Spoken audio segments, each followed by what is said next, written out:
अस्सलाम वालेकुम रहमतुल्लाह।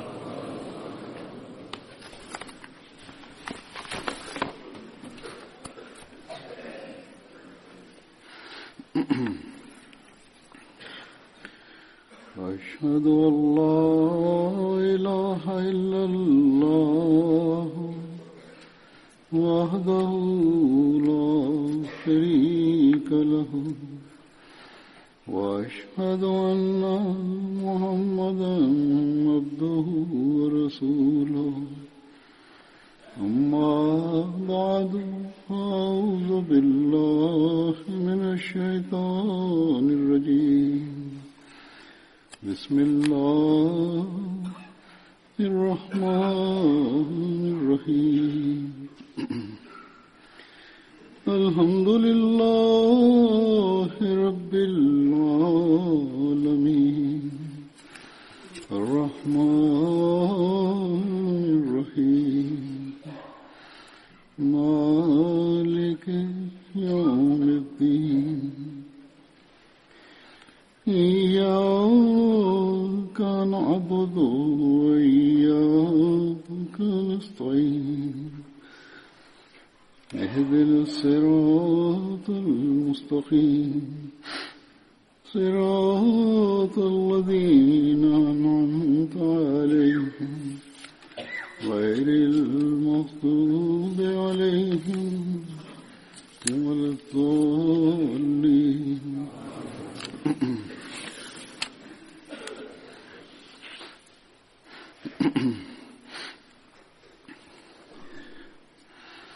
ഈ ദിവസങ്ങളിൽ ജമാഅത്തിൽ മുസ്ലിം മൗദ് ദിനവുമായി ബന്ധപ്പെട്ട് യോഗങ്ങൾ നടന്നുകൊണ്ടിരിക്കുകയാണ്. അതായത് ഹദരത്ത് മസീഹ് മൗഊദ് അലൈഹി ഇസ്ലാമിന് ഒരു വാഗ്ദത്ത പുത്രനെക്കുറിച്ചുള്ള സുവാർത്ത അടങ്ങിയ ആ പ്രവചനത്തെക്കുറിച്ച്.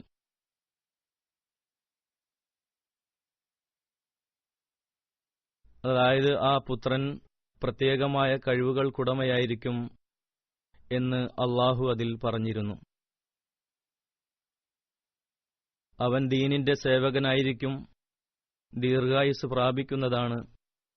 ഹദരത്ത് മസീഹ് മൗഊദ് അലൈഹി സ്വലാത്തു വസ്സലാമിന്റെ മിഷൻ മുന്നോട്ട് കൊണ്ടുപോകുന്നതാണ്.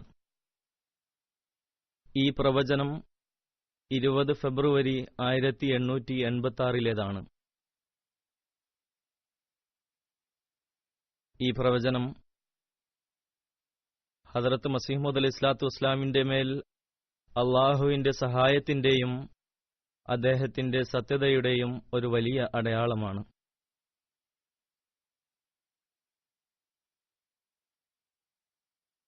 ഈ പുത്രന്റെ ജനനത്തിന്റെ കാലയളവ് നൽകിയത് പ്രകാരം 12 ജനുവരി 1889 ആണ്. ആ കുട്ടി ജനിച്ചു. ആ കുട്ടിയുടെ പേര് മിർസ ബഷീറുദ്ദീൻ മഹ്മൂദ് അഹമ്മദ് എന്ന് വെക്കുകയുണ്ടായി. ഹദരത്ത് ഖലീഫത്തുൽ മസീഹ് അവ്വൽ റളിയല്ലാഹുവിന്റെ വിയോഗശേഷം ഖിലാഫത്തിന്റെ വസ്ത്രവും അണിയിക്കപ്പെടുകയുണ്ടായി. ഇപ്പോൾ ഞാൻ ഹദരത്ത് മുസ്ലിം മൗഊദ് റളിയല്ലാഹുവിന്റെ ജീവിതത്തിലെ ചില സംഭവങ്ങളും അദ്ദേഹം ഈ പ്രവചനത്തിന്റെ സാക്ഷാത്കാരമാകുന്നതിനെക്കുറിച്ചും ചില കാര്യങ്ങൾ വിവരിക്കുന്നതാണ്. എന്നാൽ ഇതിനു മുമ്പ് ഞാൻ ഹദരത്ത് മസീഹ് മൗഊദ് അലൈഹി ഇസ്ലാമിന്റെ വാക്കുകളിൽ ഈ പ്രവചനത്തിന്റെ പ്രാധാന്യത്തെയും സത്യതയെയും കുറിച്ച് അദ്ദേഹം പറഞ്ഞിട്ടുള്ള കാര്യം സമർപ്പിക്കുന്നതാണ്.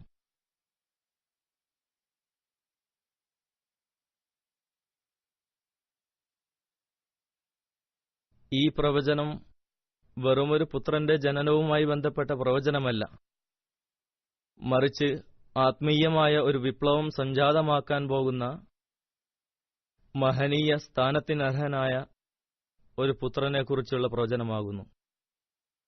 ഇതുമായി ബന്ധപ്പെട്ട് ഹദരത്ത് മസീഹ് മൗഊദ് അലൈഹി ഇസ്ലാം ആക്ഷേപകർക്ക് നൽകിയ മറുപടി ഞാൻ നേരത്തെ പറഞ്ഞതുപോലെ അത് സമർപ്പിക്കുന്നതാണ്. അദ്ദേഹത്തിന്റെ വാക്കുകളിൽ തന്നെ അത് വായിക്കേണ്ടതാണ്.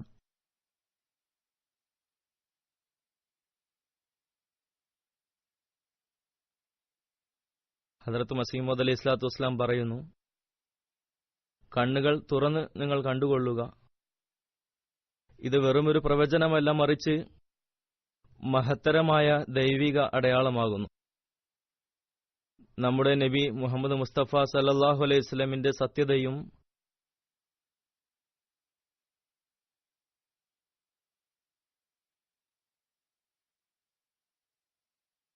മഹനീയ സ്ഥാനവും വെളിപ്പെടുത്തുന്നതിനു വേണ്ടി പ്രകടമാക്കിയതാണിത്. യഥാർത്ഥത്തിൽ ഈ അടയാളം മരിച്ചവനെ ജീവിപ്പിക്കുന്നതിനേക്കാളും എത്രയോ മഹത്തരമായതാണ്, എത്രയോ ശ്രേഷ്ഠവും പരിപൂർണവുമാണ്. എന്തുകൊണ്ടെന്നാൽ മരിച്ചവനെ ജീവിപ്പിക്കുക എന്നതിന്റെ യാഥാർത്ഥ്യം അള്ളാഹുവിന്റെ മുമ്പാകെ ദുആ ചെയ്ത് ഒരു ആത്മാവിനെ തിരിച്ച് ആവശ്യപ്പെടുക എന്നതാണ്. ഈ രീതിയിൽ മരിച്ചവരെ ജീവിപ്പിക്കുന്നതിനെക്കുറിച്ച് മസീഹിനെയും മറ്റു പ്രവാചകന്മാരെയും കുറിച്ച് ബൈബിളിൽ പറഞ്ഞിട്ടുണ്ട്. അതിന്റെ തെളിവുകളെക്കുറിച്ച് ആക്ഷേപകർക്ക് ഒരുപാട് പറയാനുണ്ട്.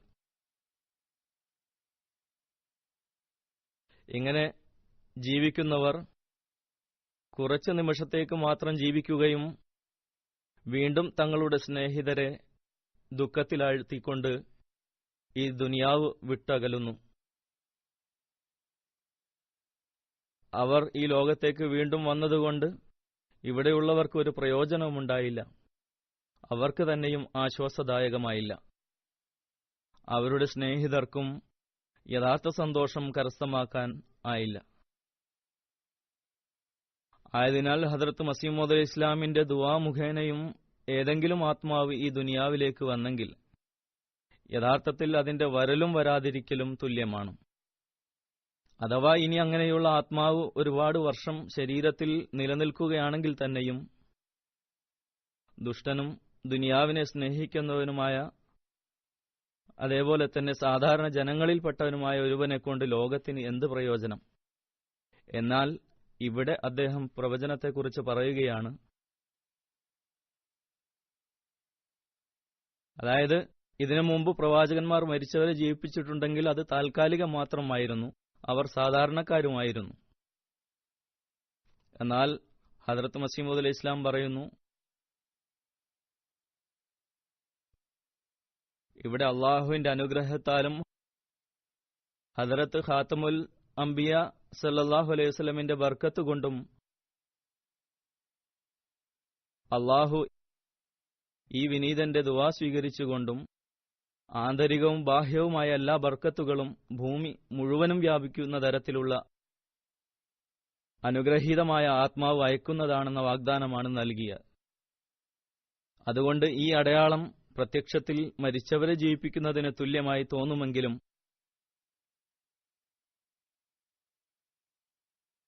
ചിന്തിച്ചു കഴിഞ്ഞാൽ മരിച്ചവരെ ജീവിപ്പിക്കുന്നതിനേക്കാൾ ശ്രേഷ്ഠമാണെന്ന് മനസ്സിലാവുന്നതാണ്.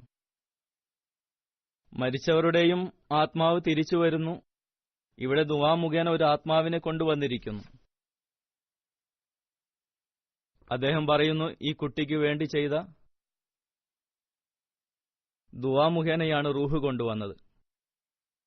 എന്നാൽ ഈ റൂഹും ആ റൂഹും തമ്മിൽ ഒരുപാട് അന്തരമുണ്ട്. മുസ്ലിങ്ങളിൽ ഒളിഞ്ഞിരിക്കുന്ന മുർത്തദീങ്ങൾ നബി സല്ലല്ലാഹു അലൈഹി വസല്ലമയുടെ ദൃഷ്ടാന്തങ്ങൾ കണ്ട് സന്തോഷിക്കുന്നില്ല. പകരം അവർക്ക് വലിയ ദുഃഖമുണ്ടാകുന്നു. അതായത് എന്തുകൊണ്ട് ഇങ്ങനെ സംഭവിച്ചില്ല? തബ്ലീഗ് റിസാലത്തിലാണ് അദ്ദേഹം ഇത് വിവരിച്ചത്. ഹദ്റത്ത് മസീഹ് മൗഊദ് അലൈഹി ഇസ്ലാം പറഞ്ഞതുപോലെ സാധാരണ റൂഹല്ല ആവശ്യപ്പെട്ടത്, മറിച്ച് ഒരടയാളമാണ് ആവശ്യപ്പെട്ടത്. അതിന്റെ മറുപടിയായിക്കൊണ്ട് അള്ളാഹു ഒരുപാട് പ്രത്യേകതകൾക്കുടമയായ ഒരു പുത്രന്റെ ജനനത്തെക്കുറിച്ചുള്ള സുവാർത്ത നൽകുകയുണ്ടായി.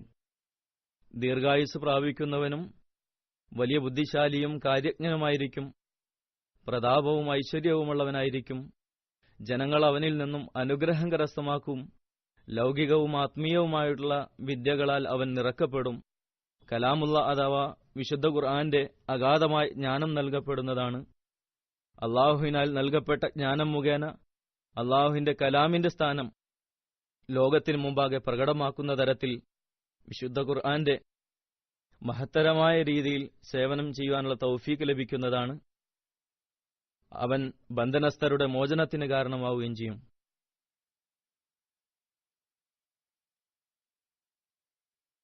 അതായത് അവന്റെ ജീവിതത്തിൽ ആഗോളതലത്തിൽ നാശങ്ങൾ സംഭവിക്കുന്നതാണ്, ലോകത്തെ ആകമാനം നിലംപരിശമാക്കുന്ന തരത്തിലുള്ളതായിരിക്കും. ഭൂമിയുടെ കോണുകളിലെല്ലാം അവന്റെ കീർത്തി പ്രാപിക്കും.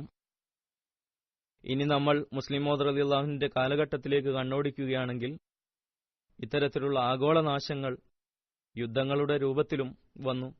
2 യുദ്ധങ്ങൾ ലോകമഹായുദ്ധങ്ങളുടെ രൂപത്തിൽ നടന്നു. പ്രകൃതി ദുരന്തങ്ങളുടെ രൂപത്തിലും വന്നു. കീർത്തി പ്രാപിക്കും എന്നതിനെക്കുറിച്ച് നോക്കുകയാണെങ്കിൽ തന്റെ ജീവിതത്തിൽ പുതിയ മിഷനുകളും തബ്ലീഗിന്റെ പ്രവർത്തനങ്ങളാലും ലോകത്തിലെ വിവിധ രാജ്യങ്ങളിൽ ഇസ്ലാമിന്റെ സന്ദേശമെത്തിച്ചുകൊണ്ട് ലോകത്തിന്റെ കോണുകളോളം കീർത്തിയാർജിക്കുകയുണ്ടായി. ഈ പ്രവചനത്തിന്റെ അടിസ്ഥാനത്തിൽ നമ്മൾ നോക്കുകയാണെങ്കിൽ ഇന്നും അത് തുടർന്നുകൊണ്ടിരിക്കുന്നതായി നമുക്ക് കാണാൻ സാധിക്കുന്നതാണ്. ഞാനിപ്പോൾ ഹദ്റത്ത് മുസ്ലിം മൗദ് റളിയല്ലാഹുവിന്റെ ജീവചരിത്രവുമായി ബന്ധപ്പെട്ട് ഞാൻ പറഞ്ഞതുപോലെ കുറച്ച് കാര്യങ്ങൾ സമർപ്പിക്കുന്നതാണ്. വിദ്യാഭ്യാസത്തെക്കുറിച്ച് പറയുകയാണെങ്കിൽ വിശുദ്ധ ഖുർആൻ പാരായണം പഠിച്ചതിന് ശേഷം അന്നത്തെ വിദ്യാഭ്യാസ സമ്പ്രദായമനുസരിച്ച് ഭൗതിക വിദ്യാഭ്യാസത്തിനുള്ള സന്ദർഭം ലഭിക്കുകയുണ്ടായി. അതിന്റെ രീതിയും വീട്ടിൽ അധ്യാപകർ വന്ന് ഉറുദുവിന്റെയും ഇംഗ്ലീഷിന്റെയും അറിവുകൾ കരസ്ഥമാക്കി. പീർ മൻസൂർ അഹമ്മദ് സാഹിബ് റളിയല്ലാഹു അൻഹു കുറച്ചുകാലം അദ്ദേഹത്തിനെ ഉറുദു പഠിപ്പിക്കുകയുണ്ടായി. ആയതിനാൽ നിയമിക്കപ്പെട്ട ഉസ്താദുമാർ വീട്ടിൽ അധ്യാപനം നടത്താൻ വന്നവരിൽ പീർ മൻസൂർ അഹമ്മദ് സാഹിബും ഉണ്ടായിരുന്നു. അദ്ദേഹം ഹുസൂറിനെ കുറിച്ച് പറയുകയുണ്ടായി. അദ്ദേഹം ഉറുദു പഠിപ്പിക്കുകയുണ്ടായി. അതിനുശേഷം കുറച്ചുകാലം മൗലവി ഷേർ അലി സാഹിബ് റളിയല്ലാഹു അൻഹു അദ്ദേഹത്തെ ഇംഗ്ലീഷ് പഠിപ്പിക്കുകയുണ്ടായി. എന്നാൽ ഈ വിദ്യാഭ്യാസമെല്ലാം ഏത് ചുറ്റുപാടിലും ഏത് രീതിയിലും നടന്നു എന്നതിനെ സംബന്ധിച്ച് ഫദ്ലെ ഉമറിന്റെ ജീവിത ചരിത്രം എഴുതിയ ഖലീഫത്തുൽ മസീഹ് റാബി റഹ്മത്തുള്ളാഹി പറയുന്നു. ഇതും രസകരമായ സംഭവമാണ്. മിർസ മഹ്മൂദ് അഹമ്മദ് സാഹിബിന്റെ വാക്കുകളിലൂടെ തന്നെ കേൾക്കേണ്ടതാണ്. ഞാൻ പറഞ്ഞതുപോലെ വിദ്യാഭ്യാസത്തിന്റെ അവസ്ഥ എന്തായിരുന്നു, അതിനെക്കുറിച്ച് മുസ്ലിം മൗദ് റളിയല്ലാഹു അൻഹുവിന്റെ വാക്കുകളിലൂടെ കേൾക്കാം. അദ്ദേഹം പറയുന്നു, എന്റെ വിദ്യാഭ്യാസത്തിൽ ഏറ്റവും വലിയ ഔദാര്യം ചെയ്തത് ഖലീഫത്തുൽ മസീഹ് ഔവൽ റളിയല്ലാഹു ആണ്. അദ്ദേഹം ഡോക്ടറായിരുന്നു. എനിക്ക് എന്റെ പുസ്തകത്തിലേക്ക് കുറെ നേരം നോക്കാൻ സാധിക്കുന്ന തരത്തിലുള്ള ആരോഗ്യം എനിക്കില്ല എന്ന് അദ്ദേഹത്തിന് നന്നായി അറിയാമായിരുന്നു. അതുകൊണ്ട് അദ്ദേഹത്തിന്റെ രീതി ഇതായിരുന്നു. അദ്ദേഹം എന്നെ തന്റെ അടുത്ത് ഇരുത്തിക്കൊണ്ട് പറയും, മിയ, ഞാൻ വായിച്ചുകൊണ്ടേ പോകാം, നിങ്ങൾ കേട്ടുകൊണ്ടേയിരിക്കുക. അതിന്റെ കാരണം ചെറുപ്പത്തിൽ എനിക്ക് കണ്ണിൽ രോഗമുണ്ടായിരുന്നു. തുടർച്ചയായി 3-4 വർഷം എന്റെ കണ്ണിൽ എനിക്ക് വിഷമമുണ്ടായിരുന്നു. അത് കാരണം എനിക്ക് വളരെയധികം ബുദ്ധിമുട്ട് അനുഭവപ്പെട്ടു. എത്രത്തോളം എന്നാൽ എനിക്ക് കാഴ്ച നഷ്ടപ്പെടുന്നതാണെന്ന് ഡോക്ടർ പറയുകയുണ്ടായി. ഇത് കാരണം ഹദ്റത്ത് മസീഹ് മൗഊദ് അലൈഹി ഇസ്ലാമിന്റെ ആരോഗ്യത്തിനു വേണ്ടി പ്രത്യേകമായി ദുആ ചെയ്യുകയുണ്ടായി. അതിന്റെ കൂടെ അദ്ദേഹം നോമ്പനുഷ്ഠിക്കാനും തുടങ്ങി. അദ്ദേഹം എത്ര നോമ്പനുഷ്ഠിച്ചു എന്നെനിക്ക് ഇപ്പോൾ ഓർമ്മയില്ല. എന്നാലും 3-7 നോമ്പ് അദ്ദേഹം അനുഷ്ഠിച്ചു. അവസാനത്തെ നോമ്പ് ഇഫ്താർ ചെയ്യുന്ന നേരം നോമ്പ് തുറക്കാനായി എന്തോ വായിൽ വെച്ചതും പെട്ടെന്ന് ഞാൻ കണ്ണു തുറക്കുകയുണ്ടായി. എനിക്ക് കാണാൻ സാധിക്കുന്നുണ്ട് എന്ന് ഞാൻ പറയുകയുണ്ടായി. പക്ഷേ ഈ രോഗത്തിന്റെ കാഠിന്യവും തുടർച്ചയായുള്ള ശല്യവും കാരണം എന്റെ ഒരു കണ്ണിന്റെ കാഴ്ച നഷ്ടപ്പെട്ടു. ആയതിനാൽ എന്റെ ഇടത്തെ കണ്ണിൽ കാഴ്ചയില്ല. വഴിയെല്ലാം എനിക്ക് കാണാം, പക്ഷേ എനിക്ക് പുസ്തകം വായിക്കുവാൻ സാധിക്കുകയില്ല.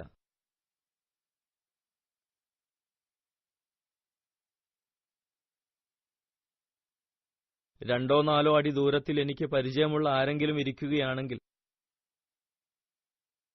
അവരെ നോക്കി എനിക്ക് അവരെ തിരിച്ചറിയാൻ സാധിക്കുന്നതാണ്. എന്നാൽ എനിക്ക് പരിചയമില്ലാത്ത ആളാണെങ്കിൽ അദ്ദേഹത്തിന്റെ രൂപം കാണുകയില്ല. വലത്തെ കണ്ണ് മാത്രമാണ് പ്രവർത്തിക്കുന്നത്. എന്നാൽ അതിലും രോഗമുണ്ട്. അതെത്ര കഠിനമാണെന്നാൽ ഒരുപാട് രാത്രികൾ ഞാൻ ഉറക്കമൊഴിച്ച് കഴിച്ചുകൂട്ടി. ഹദ്റത്ത് മസീഹ് മൗഊദ് അലൈഹി ഇസ്ലാം എന്റെ ഉസ്താദുമാരോട് പഠിപ്പ് എന്റെ ഇഷ്ടത്തിനനുസരിച്ച് നടക്കട്ടെ എന്ന് പറഞ്ഞിരുന്നു. അവൻ എത്ര ആഗ്രഹിക്കുന്നുവോ അത്രയും പഠിച്ചുകൊള്ളട്ടെ, പഠിച്ചില്ലെങ്കിൽ നിർബന്ധിക്കേണ്ടതില്ല എന്തുകൊണ്ടെന്നാൽ ഇവന്റെ ആരോഗ്യം ഇവനെ പഠിക്കാൻ അനുവദിക്കുന്നില്ല.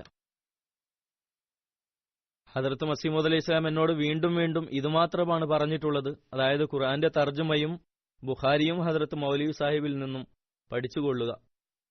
ഹദരത്ത് മൗലാന നൂറുദ്ദീൻ സാഹിബ് റളിയല്ലാഹു അൻഹു അദ്ദേഹത്തിൽ നിന്നും പഠിച്ചുകൊള്ളുക. അതുകൂടാതെ അദ്ദേഹം എന്നോട് വൈദ്യവും പഠിക്കാൻ പറഞ്ഞിരുന്നു. എന്തുകൊണ്ടെന്നാൽ പാരമ്പര്യമായി ഞങ്ങൾ വൈദ്യരായിരുന്നു. അദ്ദേഹം പറയുന്നു, മാസ്റ്റർ ഫക്കീറുള്ള സാഹിബ് ഞങ്ങളുടെ കണക്ക് മാഷായിരുന്നു. സ്കൂളിൽ ഞങ്ങൾക്ക് മനസ്സിലാകുന്നതിനു വേണ്ടി അദ്ദേഹം ചോദ്യങ്ങൾക്കുള്ള മറുപടികൾ ബോർഡിൽ എഴുതാറുണ്ടായിരുന്നു. എന്നാൽ എന്റെ കണ്ണിന്റെ ദൗർബല്യത കാരണത്താൽ എനിക്ക് അതൊന്നും കാണാൻ സാധിച്ചിരുന്നില്ല. ബോർഡ് എത്ര ദൂരത്തിലായിരുന്നുവോ അവിടേക്ക് എന്റെ ദൃഷ്ടി എത്തുമായിരുന്നില്ല.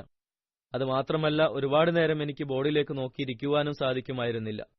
എന്റെ കണ്ണ് തളർന്നു പോകുമായിരുന്നു. ഇത് കാരണം ക്ലാസ്സിൽ ഇരിക്കുന്നതും എനിക്ക് അനാവശ്യമായി തോന്നാൻ തുടങ്ങി. താൽപര്യമുണ്ടായാൽ പോവുകയും ഇല്ല എങ്കിൽ പോവാതിരിക്കുകയും ചെയ്തു. മാസ്റ്റർ ഫക്കീറുള്ള സാഹിബ് ഒരിക്കൽ ഹദരത്ത് മസീമൂദ് അലൈഹി ഇസ്ലാമിന്റെ അടുക്കൽ വന്ന് പരാതി പറഞ്ഞു, ഹുസൂർ, ഇവനൊന്നും പഠിക്കുന്നില്ല, ചിലപ്പോൾ മദ്രസയിൽ വരും, ചിലപ്പോൾ വരില്ല. എനിക്ക് ഓർമ്മയുണ്ട്, മാസ്റ്റർ സാഹിബ് ഹദരത്ത് മസീമൂദ് അലൈഹി ഇസ്ലാമിന്റെ അടുക്കൽ വന്നുകൊണ്ട് പരാതി പറഞ്ഞപ്പോൾ ഞാൻ ഭയം കാരണത്താൽ ഒളിച്ചിരിക്കുകയുണ്ടായി. ഹദരത്ത് മസീമൂദ് അലൈഹി സ്വലാത്തു വസ്സലാമിന് എത്ര അതൃപ്തി ഉണ്ടാകുമെന്ന് എനിക്ക് അറിയുമായിരുന്നില്ല. എന്നാൽ ഹദരത്ത് മസീമൂദ് അലൈഹി സ്വലാത്തു വസ്സലാം ഈ വാക്കുകൾ കേട്ടപ്പോൾ അദ്ദേഹം പറഞ്ഞു, മാസ്റ്റർ സാഹിബ്, താങ്കൾക്ക് വളരെയധികം നന്ദിയുണ്ട്, താങ്കൾ വളരെയധികം കരുണ കാണിക്കുന്നു, ഈ കുട്ടികളെ ശ്രദ്ധിക്കുന്നു. ഇടക്കിടക്ക് ഇവൻ മദ്രസയിൽ പോകുന്നുണ്ട് എന്ന് താങ്കൾ പറഞ്ഞത് കേട്ട് എനിക്ക് വളരെ സന്തോഷം തോന്നുന്നു. അത് വളരെയധികം നല്ല കാര്യമാണ്. ചില സമയങ്ങളിലെങ്കിലും അവൻ പോകുന്നുണ്ട് എന്നത്. എന്നാൽ അവൻ പഠിക്കുവാൻ സാധിക്കുന്ന തരത്തിലുള്ള ആരോഗ്യമില്ല എന്നാണ് ഞാൻ കരുതുന്നത്. പിന്നീട് ഹദരത്ത് മസീമൂദ് അലൈഹി ഇസ്ലാം ചിരിച്ചുകൊണ്ട് പറഞ്ഞു, അവനെക്കൊണ്ട് നമുക്ക് ഗോതമ്പിന്റെയും പരിപ്പിന്റെയും കട തുടങ്ങാനൊന്നുമില്ലല്ലോ. അവനെ കണക്ക് പഠിക്കേണ്ട ആവശ്യവുമില്ല. കണക്ക് അവന് അറിഞ്ഞാലും ഇല്ലെങ്കിലും കുഴപ്പമില്ല. പിന്നീട് പറഞ്ഞു, നബി സല്ലല്ലാഹു അലൈഹി വസല്ലമയ്ക്കും സ്വഹാബാക്കൾക്കും എന്ത് കണക്കാണ് അറിഞ്ഞിരുന്നത്? അഥവാ ഇവൻ മദ്രസയിൽ പോകുന്നുണ്ടെങ്കിൽ അത് വളരെ നല്ല കാര്യമാണ്. എന്നാൽ അവൻ പോകുന്നില്ലെങ്കിൽ അവനെ നിർബന്ധിക്കേണ്ടതില്ല. ഇത് കേട്ട് മാസ്റ്റർ സാഹിബ് തിരിച്ചു നടക്കുകയുണ്ടായി. മൃദുവായ ഈ സമീപനം ഞാൻ വീണ്ടും മുതലെടുക്കുകയുണ്ടായി. മദ്രസയിൽ പോകുന്നത് തന്നെ ഞാൻ നിർത്തി. ചിലപ്പോൾ മാസത്തിൽ ഏതെങ്കിലും ഒരു ദിവസം പോകുമായിരുന്നു. ചുരുക്കത്തിൽ ഈ രീതിയിലായിരുന്നു എന്റെ വിദ്യാഭ്യാസം. യഥാർത്ഥത്തിൽ ഞാൻ നിർബന്ധിതനായിരുന്നു. കാരണം ചെറുപ്പത്തിൽ എനിക്ക് കണ്ണിലെ ബുദ്ധിമുട്ട് കൂടാതെ കരളിനും അസുഖം ബാധിച്ചിരുന്നു. കരളിന്റെ ചികിത്സയ്ക്ക് വേണ്ടി 6 മാസത്തോളം ഉഴുന്നുപരിപ്പിന്റെ വെള്ളവും ചീരവെള്ളവും നൽകാറുണ്ടായിരുന്നു. ഇതിന്റെ കൂടെ പ്ലീഹയും വലുതാവാൻ തുടങ്ങി. അത് കാരണം അതിന്റെ സ്ഥാനത്ത് മസാജ് ചെയ്യാനും തുടങ്ങി. കഴുത്തിലും മസാജ് ചെയ്യാൻ തുടങ്ങി. കാരണം എനിക്ക് ടോൺസിൽസിന്റെ ബുദ്ധിമുട്ടുണ്ടായിരുന്നു. ചുരുക്കത്തിൽ കണ്ണിലെ അസുഖവും കരളിലെ അസുഖവും പ്ലീഹ വലുതാവലും അതിന്റെ കൂടെ പനിയുടെ ആരംഭവും അത് 6 മാസങ്ങളോളം നിലനിൽക്കലും, അതേപോലെ തന്നെ ഇവൻ എത്ര പഠിക്കാൻ ആഗ്രഹിക്കുന്നുവോ അത്രയും പഠിച്ചുകൊള്ളട്ടെ എന്ന മുതിർന്നവരുടെ തീരുമാനങ്ങളിൽ നിന്നും വിദ്യാഭ്യാസത്തിന്റെ നിലവാരം എന്താണെന്ന് എല്ലാവർക്കും ഊഹിക്കാവുന്നതാണ്. ഒരിക്കൽ പറയുന്നു, ഒരിക്കൽ ഞങ്ങളുടെ പിതാമോഹൻ ഹദരത്ത് മീർ നാസിർ നവാബ് സാഹിബ് റളിയല്ലാഹു അൻഹു എന്റെ ഉറുദുവിന്റെ പരീക്ഷ എടുത്തു.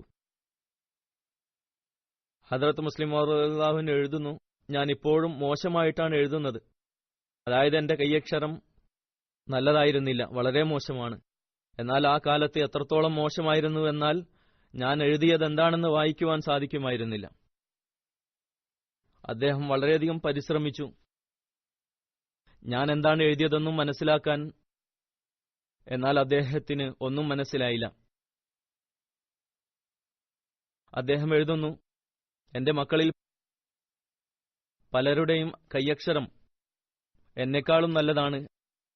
എന്റെ എഴുത്ത് തന്റെ മകൾ അമത്തു റഷീദിനെ കുറിച്ച് പറയുകയാണ്. അവരുടെ എഴുത്തുമായി സാമ്യതയുള്ളതാണ്. അവരുടെ എഴുത്ത് എങ്ങനെയുള്ളതാണെന്നാൽ അവർ തന്നെ അവരുടെ എഴുത്ത് എന്താണെന്ന് വായിച്ചു പറയുകയാണെങ്കിൽ സമ്മാനം നിശ്ചയിക്കുമായിരുന്നു. പറയുന്നു, ഇതേ അവസ്ഥയിലായിരുന്നു അന്ന് എന്റേതും. അതായത് ചില സമയത്ത് എനിക്ക് എന്റെ എഴുത്ത് തന്നെ വായിക്കാൻ സാധിക്കുമായിരുന്നില്ല. പറയുന്നു, മീർ സാഹിബ് പേപ്പർ നോക്കിയപ്പോൾ ആവേശത്തിലായി. ഇത് കൈക്ക് സ്വാധീനമില്ലാത്തവർ എഴുതുന്നത് പോലെയാണ് എന്ന് അദ്ദേഹം പറഞ്ഞു. അദ്ദേഹത്തിന്റെ ദേഷ്യം കാരണത്താൽ പെട്ടെന്ന് അദ്ദേഹം ഹദ്രത്ത് മസീഹ് മൗഊദ് അലൈഹി ഇസ്ലാമിന്റെ അടുക്കലെത്തി. ഞാൻ അപ്പോൾ വീട്ടിൽ തന്നെയുണ്ടായിരുന്നു. ഞങ്ങൾ ആദ്യമേ അദ്ദേഹത്തെ ഭയപ്പെട്ടിരുന്നു. ദേഷ്യപ്രകൃതക്കാരനായിരുന്നു. ഹദ്രത്ത് മസീഹ് മൗഊദ് അലൈഹി ഇസ്ലാമിന്റെ അടുക്കൽ പരാതിയുമായി എത്തിയപ്പോൾ ഭയം വീണ്ടും അധികരിച്ചു. ഇനി എന്താണ് സംഭവിക്കുന്നത് എന്ന് അറിയില്ലായിരുന്നു. പറയുന്നു, മീർ സാഹിബ് വന്നു ഹദ്രത്ത് മസീഹ് മൗഊദ് അലൈഹി ഇസ്ലാമിനോട് പറഞ്ഞു, മഹമ്മൂദിന്റെ വിദ്യാഭ്യാസത്തിലേക്ക് താങ്കൾക്ക് ഒരു ശ്രദ്ധയുമില്ല. ഞാനിവന്റെ ഉറുദുവിന്റെ പരീക്ഷ എടുത്തു. താങ്കൾ ഇവന്റെ പേപ്പർ ഒന്ന് നോക്കുക. വളരെ മോശം കയ്യക്ഷരമാണ്. ആർക്കും ഇത് വായിക്കാൻ സാധിക്കില്ല.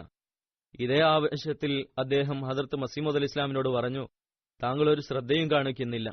കുട്ടിയുടെ ആയുസ് നശിക്കുകയാണ്. ഹദ്രത്ത് മസീഹ് മൗഊദ് അലൈഹി സ്വലാത്തു വസ്സലാം മീർ സാഹിബിന്റെ ഈ ആവേശം കണ്ടപ്പോൾ പറഞ്ഞു, ഹദ്രത്ത് മൗലവി സാഹിബിനെ വിളിക്കുക. അദ്ദേഹം പറയുന്നു, മസീഹ് മൗഊദ് അലൈഹി ഇസ്ലാം എന്തെങ്കിലും ബുദ്ധിമുട്ട് വന്നാൽ എപ്പോഴും ഹദ്രത്ത് ഖലീഫത്തുൽ മസീഹ് അവ്വൽ റളിയല്ലാഹു അൻഹുവിനെ വിളിക്കുമായിരുന്നു. ഹദ്രത്ത് ഖലീഫത്തുൽ മസീഹ് അവ്വൽ റളിയല്ലാഹു അൻഹുവിന് എന്നോട് ഭയങ്കരമായ സ്നേഹമായിരുന്നു. അദ്ദേഹം വന്നു. സാധാരണ പോലെ കണ്ണുകൾ താഴ്ത്തി ഒരു ഭാഗത്തേക്ക് മാറി നിന്നു. ഹദ്രത്ത് മസീഹ് മൗഊദ് അലൈഹി ഇസ്ലാം അദ്ദേഹത്തോട് പറഞ്ഞു, മൗലവി സാഹിബ്, ഞാൻ താങ്കളെ വിളിപ്പിച്ചത് മീർ സാഹിബ് പറയുന്നു, മഹ്മൂദ് എഴുതിയത് വായിക്കാൻ സാധിക്കുന്നില്ല. ഇവന്റെ ഒരു പരീക്ഷ എടുക്കാൻ ഞാൻ ആഗ്രഹിക്കുന്നു. ഇത് പറഞ്ഞുകൊണ്ട് ഹദ്രത്ത് മസീഹ് മൗഊദ് അലൈഹി സ്വലാത്തു വസ്സലാം ഒരു കടലാസും പേനയും എടുത്ത് 2-3 വരികളിൽ ഒരു വാചകം എഴുതി. എന്നിട്ട് പറഞ്ഞു, ഇത് പകർത്തുക.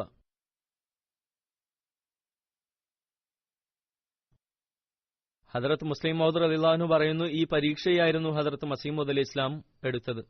ഞാൻ വളരെയധികം ശ്രദ്ധയോടുകൂടി വളരെ ചിന്തിച്ച് അത് പകർത്തി. ഒന്ന്, വാചകം നീണ്ടതായിരുന്നില്ല. രണ്ടാമത്, എനിക്ക് പകർത്തിയാൽ മാത്രം മതിയായിരുന്നു. പകർത്തുന്നത് വളരെ എളുപ്പമായിരുന്നു, കാരണം മുമ്പിൽ യഥാർത്ഥ എഴുത്തുണ്ടായിരുന്നു. പിന്നെ ഞാൻ വളരെ സാവധാനത്തിൽ പകർത്തി. അലിഫും ബായും ഒക്കെ വളരെ ശ്രദ്ധയോടെ എഴുതി. ഹദ്രത്ത് മസീഹ് മൗഊദ് അലൈഹി ഇസ്ലാം അത് കണ്ടപ്പോൾ പറഞ്ഞു, എനിക്ക് മീർ സാഹിബിന്റെ വാക്ക് കേട്ടപ്പോൾ വളരെ പരിഭ്രമം തോന്നി. എന്നാൽ ഇവന്റെ എഴുത്ത് എന്റെ എഴുത്ത് പോലെയാണ്. ഹദ്രത്ത് ഖലീഫ അവ്വൽ റളിയല്ലാഹു അൻഹു ആദ്യമേ എന്നെ സഹായിക്കുമായിരുന്നു. പറഞ്ഞു, മീർ സാഹിബിന് വെറുതെ ആവേശം വന്നതാണ്. ഇവന്റെ എഴുത്ത് വളരെ നല്ലതാണ്. ഹദ്രത്ത് ഖലീഫത്തുൽ മസീഹ് അവ്വൽ റളിയല്ലാഹു അൻഹു എപ്പോഴും പറയുമായിരുന്നു, മിയാ, താങ്കളുടെ ആരോഗ്യം ഒറ്റയ്ക്ക് പഠിക്കുവാൻ അനുവദിക്കുകയില്ല. എന്റെ അടുക്കൽ വന്നുകൊള്ളുക. ഞാൻ വായിച്ചുകൊണ്ടിരിക്കാം, നിങ്ങൾ കേട്ടുകൊണ്ടിരിക്കുക. അങ്ങനെ അദ്ദേഹം എന്നെ ആദ്യം ഖുർആൻ പഠിപ്പിച്ചു, പിന്നീട് ബുഖാരി പഠിപ്പിച്ചു. സാവധാനത്തിൽ എന്നെ പഠിപ്പിക്കുകയല്ല ചെയ്തത്, മറിച്ച് അദ്ദേഹം ഖുർആൻ വായിക്കുകയും കൂടെ അതിന്റെ അർത്ഥം വായിക്കുകയും നിർബന്ധമായും പറയേണ്ട എന്തെങ്കിലും ഉണ്ടെങ്കിൽ പറഞ്ഞു തരുമായിരുന്നു. ഇല്ലെങ്കിൽ പെട്ടെന്ന് പഠിപ്പിക്കുമായിരുന്നു. 3 മാസം കൊണ്ട് മുഴുവൻ ഖുർആനും എന്നെ പഠിപ്പിക്കുകയുണ്ടായി. അതിനുശേഷം കുറച്ച് കാലതാമസം നേരിട്ടു. ഹദ്രത്ത് മസീഹ് മൗഊദ് അലൈഹി ഇസ്ലാമിന്റെ വഫാത്തിന് ശേഷം ഖലീഫ അവ്വൽ റളിയല്ലാഹു അൻഹു എന്നോട് വീണ്ടും പറഞ്ഞു, മിയ, എന്നിൽ നിന്നും ബുഖാരി മുഴുവൻ പഠിച്ചുകൊള്ളുക. ഹദ്രത്ത് മസീഹ് മൗഊദ് അലൈഹി ഇസ്ലാം എന്നോട് പറയാറുണ്ടായിരുന്നു, മൗലവി സാഹിബിൽ നിന്നും ഖുർആനും ബുഖാരിയും പഠിച്ചുകൊള്ളുക. അതുകൊണ്ട് ഹദ്രത്ത് മസീഹ് മൗഊദ് അലൈഹി ഇസ്ലാമിന്റെ കാലഘട്ടത്തിൽ തന്നെ ഖുർആനും ഹദീസും പഠിച്ചു. കുറച്ചു കാലം താമസം നേരിട്ടെങ്കിലും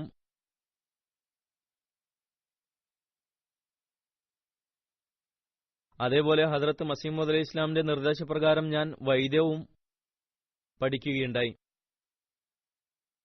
വൈദ്യത്തിന്റെ പാഠങ്ങൾ ഞാനും മീർ ഇസ്ഹാഖ് സാഹിബും ഒരേ ദിവസമാണ് ആരംഭിച്ചത്. അദ്ദേഹം പറയുന്നു, മീർ സാഹിബിന്റെ ഒരു തമാശയുണ്ട്. അത് ഞങ്ങളുടെ വീട്ടിൽ വളരെയധികം പ്രചരിച്ചിട്ടുള്ളതാണ്. അതായത്, ആദ്യത്തെ ദിവസത്തെ പാഠങ്ങൾ രണ്ടുപേരും പഠിച്ചതിന് ശേഷം രണ്ടാമത്തെ ദിവസം മീർ സാഹിബ് തന്റെ മാതാവിനോട് പറഞ്ഞു, ഉമ്മ, എന്നെ അതിരാവിലെ എഴുന്നേൽപ്പിക്കണം. കാരണം മൗലവി സാഹിബ് വളരെ വൈകിയാണ് വൈദ്യശാലയിൽ വരുന്നത്. ഞാൻ ആദ്യം തന്നെ അവിടെ ചെന്ന് രോഗികൾക്ക് മരുന്ന് എഴുതി കൊടുക്കുന്നതാണ്. വൈദ്യപഠനം ആരംഭിച്ചിട്ട് ഒരു ദിവസമേ ആയിട്ടുണ്ടായിരുന്നുള്ളൂ. ചുരുക്കത്തിൽ ഞാൻ അദ്ദേഹത്തിൽ നിന്നും വൈദ്യവും പഠിച്ചു. ഖുർആന്റെ വ്യാഖ്യാനം അദ്ദേഹം 2 മാസം കൊണ്ട് പൂർത്തിയാക്കി.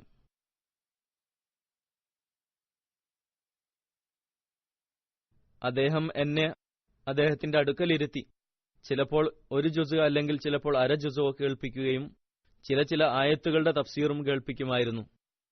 ഇതുപോലെ ബുഖാരിയും 2-3 മാസം കൊണ്ട് തീർക്കുകയുണ്ടായി. ഒരിക്കൽ റമദാൻ മാസത്തിൽ അദ്ദേഹം മുഴുവൻ ഖുർആന്റെയും ദർസ് നൽകി. അതിലും ഞാൻ പങ്കെടുത്തു.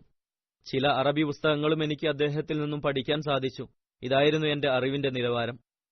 ഈ ദിവസങ്ങളിൽ ഞാൻ ഈ കോഴ്സുകൾ പൂർത്തിയാക്കുന്ന സന്ദർഭത്തിൽ അള്ളാഹു എനിക്ക് ദർശനം കാണിച്ചു. അദ്ദേഹത്തിന്റെ അഭിവൃദ്ധിയെക്കുറിച്ചുള്ളതായിരുന്നു.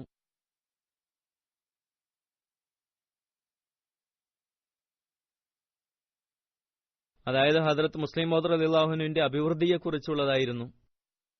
അദ്ദേഹത്തിന്റെ പ്രഭാഷണം നമ്മൾ കാണുന്നു. അദ്ദേഹം കരസ്ഥമാക്കിയ അറിവിന്റെ നിലവാരം ഇതായിരുന്നു.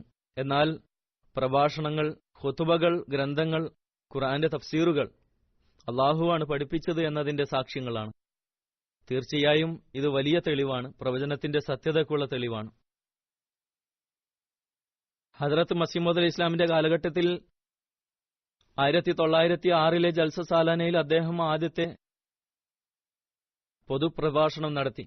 ആ പ്രഭാഷണത്തിലെ അറിവിന്റെയും ജ്ഞാനത്തിന്റെയും പ്രഭാവം കേൾക്കുന്നവരിൽ എന്തായിരുന്നു എന്നും അവരുടെ അവസ്ഥ എന്തായിരുന്നുവെന്നും ഹദ്രത്ത് മസീഹ് മൗഊദ് ഇസ്ലാമിന്റെ മഹാനായ സഹാബിയും പ്രശസ്തനായ കവിയുമായിരുന്ന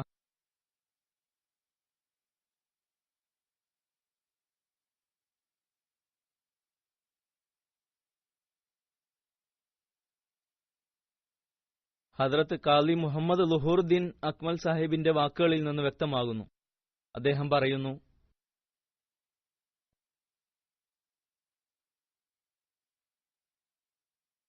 നുബുവത്താകുന്ന കോട്ടയുടെ പ്രകാശിത നക്ഷത്രം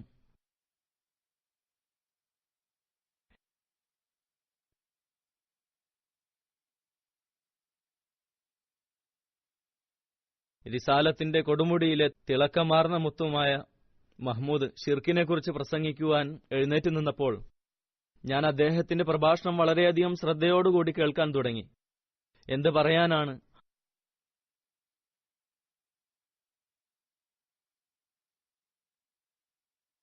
അസാമാന്യ പാടവം നിറഞ്ഞ് കവിഞ്ഞൊഴുകുകയായിരുന്നു.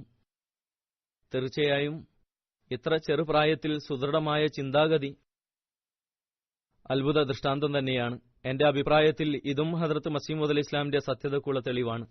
മസീഹിയത്തിന്റെ പ്രഭാവത്താൽ തർബിയത്ത് ലഭിച്ച ആ മൂല്യരത്നം എത്രമാത്രം പരിപൂർണമായ സ്ഥാനമാണ് കരസ്ഥമാക്കിയിരിക്കുന്നത് എന്നത് പ്രകടമായിരുന്നു. അദ്ദേഹം ആത്മീയതയുടെ പരിപൂർണതയെക്കുറിച്ച് അതുല്യമായ രീതിയിൽ ചർച്ച ചെയ്തു. ആ കാലഘട്ടത്തിലെ ദീനീ പ്രവർത്തനങ്ങളും ആവേശവും ഭൗതികവും ആത്മീയവുമായ വളർച്ചയും പ്രവചനത്തിൽ പറഞ്ഞ അവൻ പെട്ടെന്ന് വളർച്ച പ്രാപിക്കും എന്നതിന്റെ സാക്ഷാത്കാരവും അദ്ദേഹം തന്നെയാണ് എന്നതിന് തെളിവാണ്. ഹദ്രത്ത് മസീഹ് മൗഊദ് ഇസ്ലാമും ദീനീ ആവേശം അനുഭവിച്ചിരുന്നു. ഒരു സന്ദർഭത്തിൽ ഹദ്രത്ത് മസീഹ് മൗഊദ് ഇസ്ലാം പറഞ്ഞു, മിയാ മഹ്മൂദിൽ ദീനിനു വേണ്ടി വളരെയധികം ആവേശമാണുള്ളത്. ഞാൻ പലപ്പോഴും അവനുവേണ്ടി പ്രത്യേകമായി ദുആ ചെയ്യാറുണ്ട്. ഇത് ഹദ്രത്ത് മസീഹ് മൗഊദ് ഇസ്ലാമിന്റെ വാക്കുകളാണ്. തീർച്ചയായും ഈ ദുആ ചെയ്തത് അല്ലെങ്കിൽ ചെയ്തിട്ടുണ്ടാകാം സുവാർത്ത അറിയിച്ച മകൻ ഇത് തന്നെയാവാൻ വേണ്ടിയായിരിക്കണം. അവന്റെ മേൽ നിന്റെ ഫളിന്റെ മഴ വർഷിപ്പിക്കുന്നത് വർദ്ധിപ്പിക്കണമേ. എല്ലാ സുവാർത്തകളും ഇവനിൽ പൂർത്തിയാക്കുന്നതിനും വേണ്ടി. ഹദ്രത്ത് മിർസ താഹിർ അഹമ്മദ് ചരിത്രം എഴുതിയതിൽ ഒരിടത്ത് പറയുന്നു, ഖലീഫത്തുൽ മസീഹ് റാബി റഹ്മത്തുള്ളാഹ് ഖലീഫത്തുൽ മസീഹ് സാനി റളിയല്ലാഹു അൻഹുവിന്റെ വഫാത്തിന് ശേഷം എഴുതുന്നു, ഒന്നാം ഖിലാഫത്തിന്റെ ആരംഭത്തിൽ അദ്ദേഹത്തിന് 19 വയസ്സായിരുന്നു. ഖലീഫത്തുൽ മസീഹ് അവ്വൽ റളിയല്ലാഹുവിന്റെ വിയോഗ സമയത്ത് അദ്ദേഹം തന്റെ ആയുസ്സിന്റെ 26ാം വർഷത്തിലേക്ക് പ്രവേശിച്ചിരുന്നു. ഈ പ്രാരംഭഘട്ടത്തിലും അദ്ദേഹത്തിന്റെ പ്രഭാഷണങ്ങളുടെയും ലിഖിതങ്ങളുടെയും ചില മാതൃകകൾ സമർപ്പിക്കുന്നതാണ്.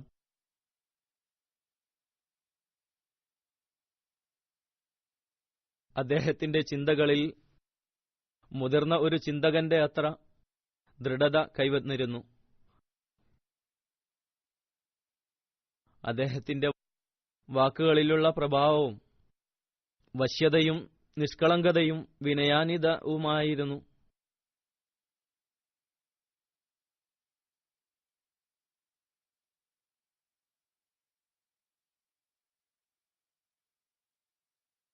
വാക്കുകൾ അഭിനയം തീണ്ടിയിട്ടില്ലാത്തതും എഴുത്ത് സങ്കീർണതകളില്ലാത്തതും പ്രഭാഷണത്തിൽ പ്രകൃത്യ ഒരു ഒഴുക്കുമുണ്ടായിരുന്നു.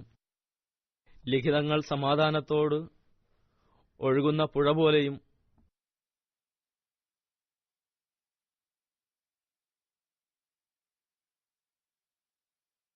രണ്ടും ഖുർആനിക അറിവുകളും ജ്ഞാനങ്ങളും കൊണ്ട് നിറഞ്ഞതും ബുദ്ധിയുടെയും ഹൃദയത്തിന്റെയും ദാഹം അകറ്റുന്നതുമായിരുന്നു. ഹദ്രത്ത് മസീഹ് മൗഊദ് അലൈഹി സ്വലാത്തു വസ്സലാമിന്റെ വഫാത്തിന് ശേഷം 19-ാം വയസ്സിൽ അദ്ദേഹം ചെയ്ത ആദ്യ പ്രഭാഷണത്തെക്കുറിച്ച് ഒരു പണ്ഡിതൻ ഹദ്രത്ത് മൗലവി ഷേർ അലി സാഹിബ് പറയുകയുണ്ടായി. മൗലവി സാഹിബ് പറയുന്നു, ഒരു സംഭവം ഞാൻ വിവരിക്കാൻ ആഗ്രഹിക്കുന്നത് ഹുസൂർ റളിയല്ലാഹുവിന്റെ ആദ്യ പ്രഭാഷണത്തെക്കുറിച്ചാണ്. ഹദ്രത്ത് ഖലീഫത്തുൽ മസീഹ് സാനി റളിയല്ലാഹുവിന്റെ ആദ്യ പ്രഭാഷണം അത് ഹദ്രത്ത് മസീഹ് മൗഊദ് അലൈഹി ഇസ്ലാമിന്റെ വഫാത്തിന് ശേഷം നടന്ന ആദ്യ ജൽസ സാലാനയിലായിരുന്നു.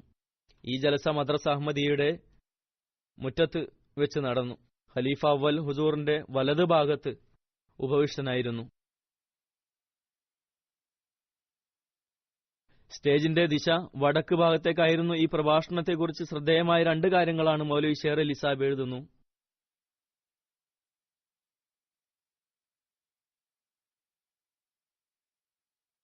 ഒന്നാമതായി, അസാധാരണമായ ഒരു കാര്യം ആ സമയത്ത് അദ്ദേഹത്തിന്റെ ശബ്ദവും രീതിയും പ്രഭാഷണ ശൈലിയും ഹദ്രത്ത് മസീഹ് മൗഊദ് അലൈഹി ഇസ്ലാമിന്റെ ശബ്ദവും പ്രഭാഷണ ശൈലിയും വളരെയധികം സാമ്യതകളുണ്ടായിരുന്നു. ആ സമയം കേൾക്കുന്നവരുടെ ഹൃദയത്തിൽ ഹദ്രത്ത് മസീഹ് മൗഊദ് അലൈഹി സ്വലാത്തു വസ്സലാം അദ്ദേഹത്തിന്റെ വിയോഗം നടന്നിട്ട് അധികം സമയമായിട്ടുണ്ടായിരുന്നില്ല. ഓർമ്മ പുതുക്കി. ശ്രോതാക്കളിൽ അധികം പേരുടെയും കണ്ണുകളിൽ നിന്ന് ഹദ്രത്ത് മസീഹ് മൗഊദ് അലൈഹി ഇസ്ലാമിന്റെ ശബ്ദം കാരണത്താൽ കണ്ണുനീർ ഒഴുകുന്നുണ്ടായിരുന്നു. അദ്ദേഹത്തിന്റെ പുത്രന്റെ ചുണ്ടിൽ നിന്നും ഗ്രാമഫോണിൽ നിന്നും അദൃശ്യനായ ഒരാളുടെ ശബ്ദം പുറപ്പെടുന്നത് പോലെ പുറപ്പെട്ടപ്പോൾ കണ്ണുനീർ ഒഴുകുകയുണ്ടായി. കണ്ണുനീരൊഴുകിയവരുടെ കൂട്ടത്തിൽ ഈ വിനീതനുമുണ്ടായിരുന്നു. മനുഷ്യന്റെ ആത്മാവ് മറ്റൊരാളിൽ ഇറങ്ങുമെന്ന് പറയുന്നത് ശരിയായിരുന്നുവെങ്കിൽ ആ സമയം ഹദ്രത്ത് മസീഹ് മൗഊദ് അലൈഹി ഇസ്ലാമിന്റെ ആത്മാവ് അദ്ദേഹത്തിന്റെ മേൽ ഇറങ്ങുന്നുണ്ടായിരുന്നുവെന്ന് പറയാമായിരുന്നു. എന്നിട്ട് ഇതാണ് എന്റെ പ്രിയപുത്രൻ, കാരുണ്യത്തിന്റെ അടയാളമായി നൽകപ്പെട്ടവൻ, കൂടാതെ സൗന്ദര്യത്തിലും നന്മകളിലും നിന്നെപ്പോലെ ആയിരിക്കുമെന്ന് പറയപ്പെട്ടവനെന്ന് വിളിച്ചു പറയുന്നുണ്ടാകും. ഈ പ്രഭാഷണത്തെക്കുറിച്ച് ശ്രദ്ധേയമായ 2-ാമത്തെ കാര്യം ഇതാണ്. അതായത്, പ്രഭാഷണം കഴിഞ്ഞപ്പോൾ ഹദ്രത്ത് ഖലീഫത്തുൽ മസീഹ് ഔദ് റളിയല്ലാഹു അൻഹു ജീവിതം മുഴുവനും ഖുർആനെക്കുറിച്ച് ചിന്തിക്കുന്നതിൽ ചെലവഴിക്കുകയും ആത്മാവിന്റെ ഭക്ഷണം പോലും ഖുർആനായി തീർന്ന അദ്ദേഹം പറഞ്ഞു, മിയാ ഖുർആന്റെ അനേകം ആയത്തുകൾക്ക് നൽകിയ തഫ്സീറുകൾ എനിക്ക് പുതിയതായിരുന്നു. മൗലവി സാഹിബ് എഴുതുന്നത്, ജമാഅത്തിന് മുമ്പാകെ അദ്ദേഹം ചെയ്ത ആദ്യത്തെ പ്രഭാഷണമായിരുന്നു. ഹദ്രത്ത് മസീഹ് മൗഊദ് അലൈഹി സ്വലാത്തു വസ്സലാമിന്റെ വഫാത്തിന് ശേഷം നടത്തിയ ആദ്യ പ്രഭാഷണത്തിൽ ഖുർആനിന്റെ ജ്ഞാനങ്ങൾ വിവരിച്ചതിനെക്കുറിച്ച് ഹദ്രത്ത് ഖലീഫ റളിയല്ലാഹു അൻഹുവിനെ പോലെയുള്ള ഖുർആനിക പണ്ഡിതൻ പോലും അംഗീകരിച്ചത് ഇത് തനിക്കും പുതിയ അറിവാണെന്നാണ്. ഈ ജ്ഞാനങ്ങൾ ആ യുവാവിനെ ആരാണ് പഠിപ്പിച്ചത്? ഈ ഹിക്മത്തും അറിവും യൗവന കാലഘട്ടത്തിൽ അദ്ദേഹത്തിന് ആരാണ് പഠിപ്പിച്ചത്? അവൻ തന്നെയാണ്. വിശുദ്ധ ഖുർആനിൽ യൂസുഫ് നബിയെക്കുറിച്ച് പറയുന്നു, വലമ്മ ബലഗ അശുദ്ധഹു ആതൈനാഹു ഹുക്മം വ ഇൽമം വ കദാലിക നജ്സിൽ മുഹ്സിനീൻ. അങ്ങനെ യൗവനം പ്രാപിച്ചപ്പോൾ അദ്ദേഹത്തിന് നാം തത്വജ്ഞാനവും അറിവും നൽകി. ഉത്കൃഷ്ടന്മാർക്ക് അങ്ങനെയാണ് നാം പ്രതിഫലം നൽകുക. പറയുന്നു, അദ്ദേഹം വെറും സാധാരണ രീതിയിൽ ബുദ്ധിപരമായ കാര്യങ്ങളും തത്വജ്ഞാനവും വിവരിച്ചില്ല, മറിച്ച് വിശുദ്ധ ഖുർആന്റെ അപ്രാപ്യമായ ജ്ഞാനങ്ങൾ വിവരിച്ചു. അള്ളാഹു ഖുർആനെക്കുറിച്ച് പറയുന്നു, ലാ യമസ്സുഹു ഇല്ലൽ മുത്തഹറൂൻ. ഈ ആയത്തിന്റെ തർജ്ജമ ഇതാണ്: പരിശുദ്ധിയാർജിക്കപ്പെട്ടവരല്ലാതെ ആരും ഇത് സ്പർശിക്കുകയില്ല. കുട്ടിക്കാലത്തിന്റെ കെട്ടുപാടുകളിൽ നിന്നും പുറത്തേക്ക് വന്നയുടൻ ജനങ്ങളുടെ മുമ്പാകെ ഖുർആന്റെ പുതിയതും സൂക്ഷ്മവുമായ ജ്ഞാനങ്ങളും വിവരിച്ചത് കുട്ടിക്കാലം അള്ളാഹുവിന്റെ പ്രത്യേകമായ തർബിയത്തിൽ കഴിച്ചുകൂട്ടി എന്നതിനുള്ള വ്യക്തമായ തെളിവാണ്. കൂടാതെ കുട്ടിക്കാലം മുതൽ പരിശുദ്ധരാക്കപ്പെട്ടവരുടെ ജമാഅത്തിൽ ഉൾപ്പെട്ടിരുന്നു. അദ്ദേഹത്തിന്റെ ജീവിതത്തെക്കുറിച്ച് അനഹ്മദി എഴുത്തുകാരന്റെ അഭിപ്രായം രേഖപ്പെട്ടിട്ടുണ്ട്. എഴുതുന്നു, മാർച്ച് 1903 വിവരിക്കുന്നതിന് മുമ്പ് എഴുത്തുകാരനെ കുറിച്ച് പറയുന്നു. മാർച്ച് 1903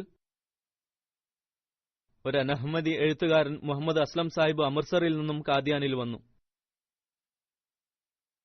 കുറച്ചു ദിവസം തങ്ങി തിരിച്ചുപോയി.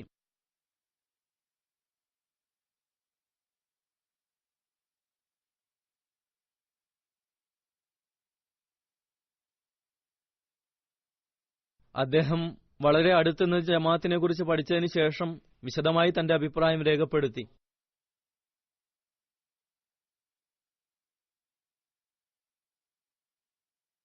അദ്ദേഹം ഇപ്രകാരം എഴുതി: സാഹിബ്സാദ മിർസ ബഷീർ അഹമ്മദ് സാഹിബ് അദ്ദേഹത്തിനെ കണ്ടതിൽ വളരെയധികം സന്തോഷമായി. സൽസ്വഭാവിയും വിനയാന്വിതനുമാണ്. സൽസ്വഭാവത്തിനു പുറമെ കാര്യജ്ഞനും ചിന്തിക്കുന്നവനുമായിരുന്നു.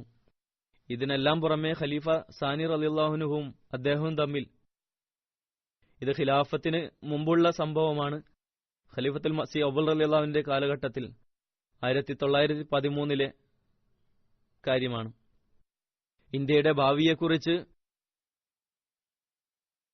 സംസാരം നടന്നതിനെക്കുറിച്ച് ഭൂതകാലത്ത് ലോക ജനതയിൽ നടന്നതിനെ അടിസ്ഥാനപ്പെടുത്തിക്കൊണ്ട് പറഞ്ഞത് വളരെ ശ്രേഷ്ഠവും ചിന്തനീയവുമാണ്.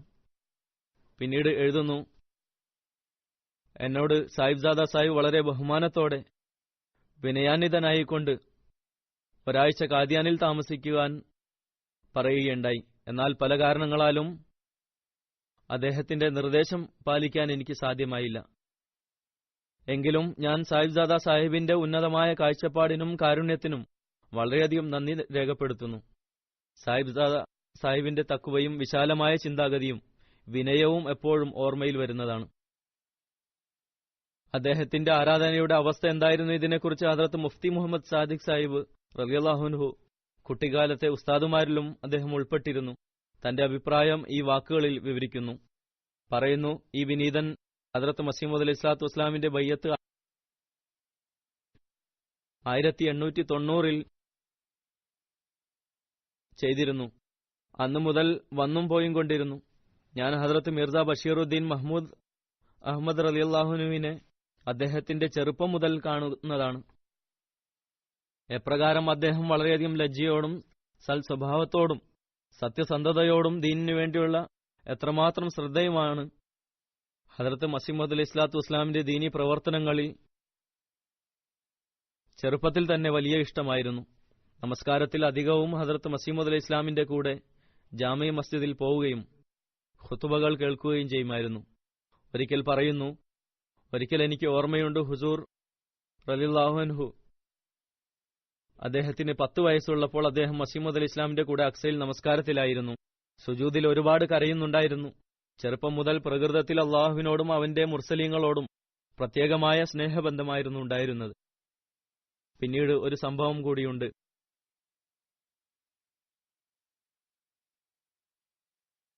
അദ്ദേഹത്തിന്റെ കരഞ്ഞു വിലപിക്കുന്നതിനെ സംബന്ധിച്ച്, സുജൂദിൽ ഒരുപാട് നേരം ചെലവഴിക്കുന്നതിനെക്കുറിച്ച് അതുകണ്ട് മുതിർന്നവർക്കും വളരെ അത്ഭുതം തോന്നാറുണ്ട്. ബുദ്ധിമുട്ടുകളോ ആപത്തുകളോ പ്രത്യക്ഷത്തിൽ ഇല്ലാതിരുന്നിട്ടും കരഞ്ഞു വിലപിക്കുന്നത് കാണുമ്പോൾ അവർക്ക് വലിയ അത്ഭുതം തോന്നാറുണ്ട്. അവർ ചോദിക്കും, ഈ കുട്ടിക്ക് എന്താണ് സംഭവിച്ചത്? രാത്രിയിൽ ആരും കാണാതെ എഴുന്നേറ്റ് റബ്ബിന്റെ മുമ്പിൽ കരയുന്നത് എന്തിന്? നിഷ്കളങ്കമായ കണ്ണുനീർ കൊണ്ട് സുജൂദ് ചെയ്യുന്ന സ്ഥലം നനവുള്ളതാക്കുന്നു. ഹദ്റത്ത് മിർസ താഹിർ അഹമ്മദ് സാഹിബ് ചരിത്രം എഴുതിയപ്പോൾ റഹ്മഹുല്ല അദ്ദേഹം എഴുതുന്നു, ഇതേ അത്ഭുതം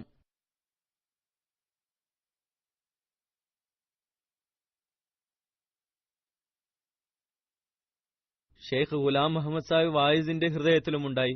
അദ്ദേഹം പുതിയതായി മുസ്ലിമായിരുന്നു. ഹദ്റത്ത് മസീഹ് മൗഊദ് അലൈഹി ഇസ്ലാമിന്റെ കൈകളിലൂടെ ഇസ്ലാമിൽ പ്രവേശിക്കുകയുണ്ടായി.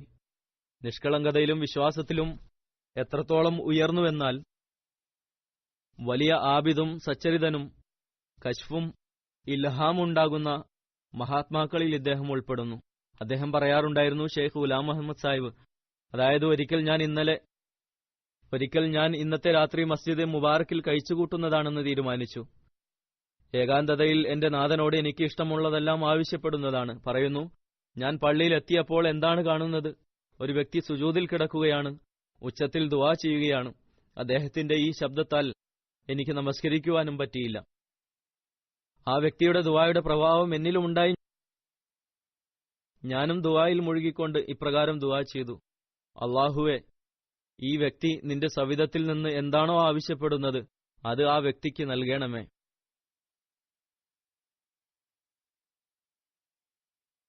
ആ വ്യക്തി സുജൂദിൽ നിന്നും തല ഉയർത്തിയാൽ ആരാണെന്ന് മനസ്സിലാക്കാൻ ഞാൻ നിന്ന് തളർന്നുപോയി. എനിക്ക് എത്ര മുമ്പ് അദ്ദേഹം വന്നു എന്ന് പറയാൻ സാധ്യമല്ല. അദ്ദേഹം തല ഉയർത്തിയപ്പോൾ കണ്ടത് അദ്ദേഹം മിർസ മുഹമ്മദ് സാഹിബ് ആയിരുന്നു. ഞാൻ അസ്സലാമു അലൈക്കും പറഞ്ഞു. കൈകൊടുത്തിട്ട് ചോദിച്ചു, മിയ, ഇന്ന് അള്ളാഹുവിനോട് എന്തെല്ലാമാണ് ആവശ്യപ്പെട്ടത്? അപ്പോൾ അദ്ദേഹം പറഞ്ഞു, ഞാൻ ഇത്രമാത്രമാണ് ചോദിച്ചത്: അള്ളാഹുവെ, എനിക്ക് എന്റെ കണ്ണുകൾ കൊണ്ട് ഇസ്ലാമിനെ ജീവിപ്പിച്ച് കാണിക്കുക. ഇത് പറഞ്ഞുകൊണ്ട് അദ്ദേഹം അകത്തുപോയി. ഇസ്ലാമിന്റെ വിജയത്തിന്റെ സുദിനം കാണുന്നതിന് അനിയന്ത്രിതമായ ആഗ്രഹം പ്രാരംഭഘട്ടത്തിൽ അദ്ദേഹത്തിന്റെ ഹൃദയത്തിലുണ്ടാവുകയും പിന്നീട് ആ പ്രാരംഭഘട്ടത്തിൽ തന്നെ ഫലം നൽകാനും തുടങ്ങി. യുവത്വത്തിൽ തന്നെ അള്ളാഹു ഖിലാഫത്തിന്റെ വസ്ത്രം അണിയിക്കുകയുണ്ടായി. ഹദ്രത്ത് സാഹിബ്സാദ മിർസ മുഹമ്മദ് അഹമ്മദ് സാഹിബ് റളിയല്ലാഹു അൻഹു തശ്ഹീസുൽ അസ്ഹാനിൽ തന്റെ ഒരു ദുആയെക്കുറിച്ച് പരാമർശിച്ചിട്ടുണ്ട്. 1909 അദ്ദേഹം ഒരു ലേഖനം എഴുതുകയുണ്ടായി. ആ ലേഖനത്തിൽ റമളാനെക്കുറിച്ച് പരാമർശിച്ചുകൊണ്ട് അദ്ദേഹം എഴുതി: ഞാൻ തശ്ഹീസുൽ അസ്ഹാൻ എന്ന മാഗസിൻ വേണ്ടി മേശയിൽ നിന്നും ഒരു ലേഖനം തെരഞ്ഞപ്പോൾ ഒരു കടലാസ് കിട്ടി. അത് ഞാൻ കഴിഞ്ഞ റമളാനിൽ ചെയ്ത എന്റെ ഒരു ദുആ ആയിരുന്നു. ഈ ദുആ ചെയ്തപ്പോൾ ജമാഅത്തിലെ അംഗങ്ങളെയും ഇതിലേക്ക് അവരുടെ ശ്രദ്ധ തിരിക്കണമെന്ന് എന്റെ മനസ്സിൽ ശക്തമായ ഒരു തോന്നലുണ്ടായി. ആരുടെ ദുആ സ്വീകരിക്കപ്പെടുമെന്നോ അള്ളാഹുവിന്റെ ഫദ്ൽ എപ്പോൾ നമ്മുടെ ജമാഅത്തിന്റെ മേൽ പ്രത്യേകമായ രീതിയിൽ വർഷിക്കുമെന്നോ എനിക്കറിയുമായിരുന്നില്ല. എന്റെ ഹൃദയവേദന പ്രകടമാക്കാൻ ഇവിടെ എഴുതാൻ ഞാൻ ആഗ്രഹിക്കുന്നു. ഇത് മുഖേന സൽപ്രകൃതക്കാരായുടെ ഹൃദയത്തിൽ ആവേശമുണ്ടാവുകയും തന്റെ നാഥന്റെ മുമ്പിൽ തങ്ങൾക്ക് വേണ്ടിയും ജമാഅത്തിനു വേണ്ടിയും ദുആ ചെയ്യുമാറാകട്ടെ. ഇത് തന്നെയാണ് എന്റെ യഥാർത്ഥ ലക്ഷ്യവും. അല്ലയോ എന്റെ യജമാനനെ, സർവശക്തനായ അള്ളാഹുവെ, എന്റെ സ്നേഹിത, എന്റെ മാർഗദർശിയെ, ആകാശഭൂമികളെ സൃഷ്ടിച്ചവനെ, വെള്ളത്തെയും വായുവിനെയും ചലിപ്പിക്കുന്നവനെ, ആദം മുതൽ ഈസ വരെ ലക്ഷക്കണക്കിന് ഹിദായത്ത് നൽകുന്നവരെയും കോടിക്കണക്കിന് മാർഗദർശികളെയും അയച്ചവനെ, മുഹമ്മദ് നബി സല്ലല്ലാഹു അലൈഹി വസല്ലമയെ പോലെ മഹൽ സ്ഥാനമുള്ള പ്രവാചകനെ അയച്ച ഏറ്റവും വലിയവനായ അള്ളാഹുവെ, നബി സല്ലല്ലാഹു അലൈഹി വസല്ലമയുടെ ദാസന്മാരിൽ നിന്ന് മസീഹിനെ പോലെയുള്ള മാർഗദർശിയെ അയച്ചവനെ, പ്രകാശം പരത്തുകയും അന്ധകാരം ഇല്ലാതാക്കുകയും ചെയ്യുന്നവനെ,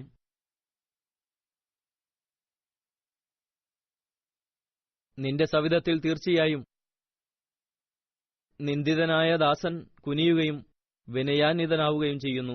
എന്റെ വിളി കേൾക്കുകയും സ്വീകരിക്കുകയും ചെയ്യണമേ. കാരണം നിന്റെ വാഗ്ദാനങ്ങളാണ് എനിക്ക് ധൈര്യം നൽകിയത്.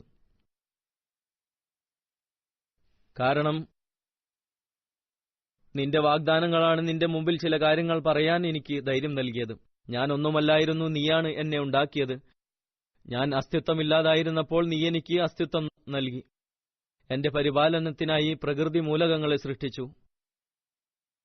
എന്നെ പരിചരിക്കാനായി മനുഷ്യനെ സൃഷ്ടിച്ചു. എനിക്ക് എന്റെ ആവശ്യങ്ങൾ വിവരിക്കാൻ സാധിക്കാത്ത സമയത്ത് നീ എന്റെ ചിന്തകൾക്ക് അനുസൃതമായി പ്രവർത്തിക്കുന്ന മനുഷ്യനെ സൃഷ്ടിച്ചു.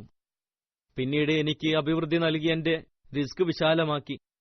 എന്റെ ജീവനെ, അല്ലയോ എന്റെ ജീവനെ, നീ ആദമിനോട് എന്റെ പിതാവാകാൻ കൽപ്പന നൽകി. ഹവ്വയെ എന്റെ മാതാവാക്കി നിന്റെ ദാസന്മാരിൽ ബഹുമാന്യനായ ഒരു ദാസനെ എന്നെപ്പോലെ അജ്ഞർക്കും അറിവില്ലാത്തവർക്കും വേണ്ടി ശുപാർശ ചെയ്യാൻ നിയമിച്ചു. നിന്റെ കാരുണ്യം എനിക്ക് വേണ്ടി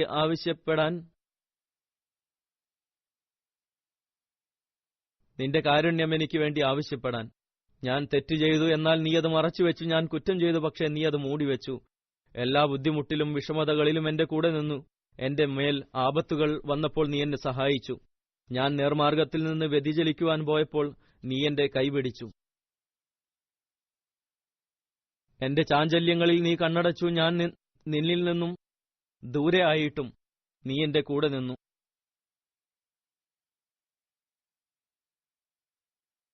ഞാൻ നിന്റെ നാമം വിസ്മരിച്ചപ്പോൾ നീ എന്നെ ഓർമ്മിച്ചു. മാതാപിതാക്കളും ബന്ധുമിത്രാദികളും നിസ്സഹായരാവുന്ന നേരം നീ നിന്റെ ശക്തിപ്രഭാവത്തിന്റെ കൈകൾ എന്നെ കാണിച്ചു തരുകയും എന്നെ സഹായിക്കുകയും ചെയ്തു.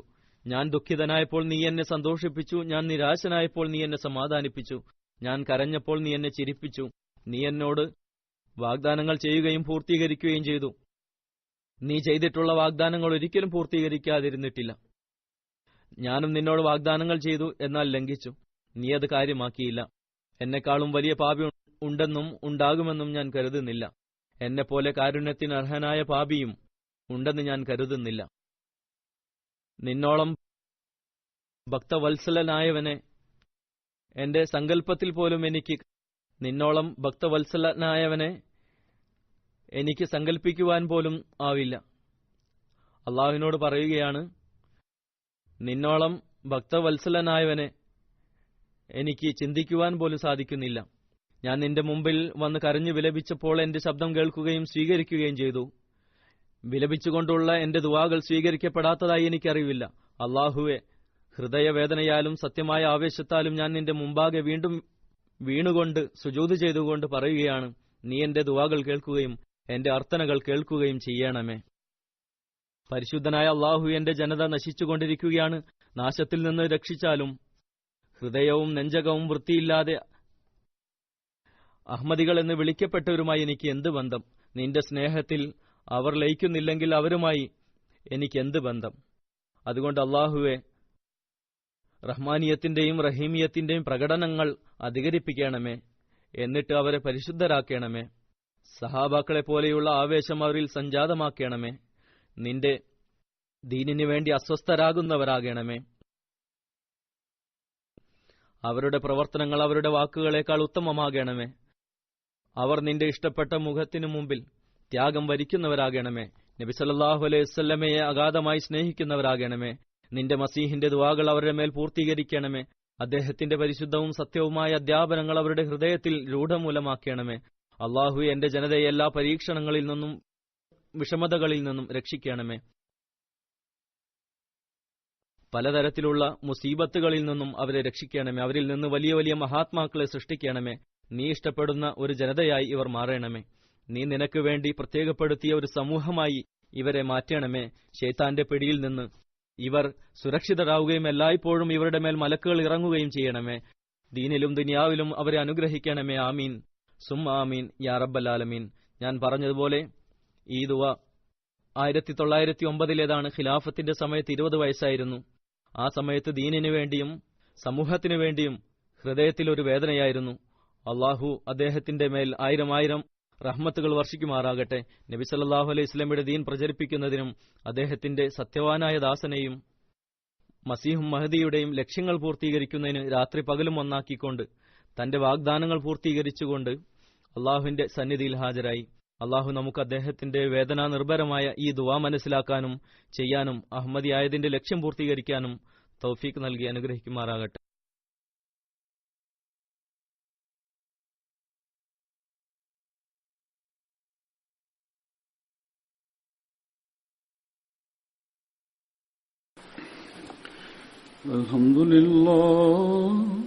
الحمد لله نحمده ونستعينه ونستغفره ونؤمن به ونتوكل عليه ونعوذ بالله من شرور أنفسنا ومن سيئات أعمالنا من يهده الله فلا مضل له ومن يضلل فلا هادي له ونشهد أن لا إله إلا الله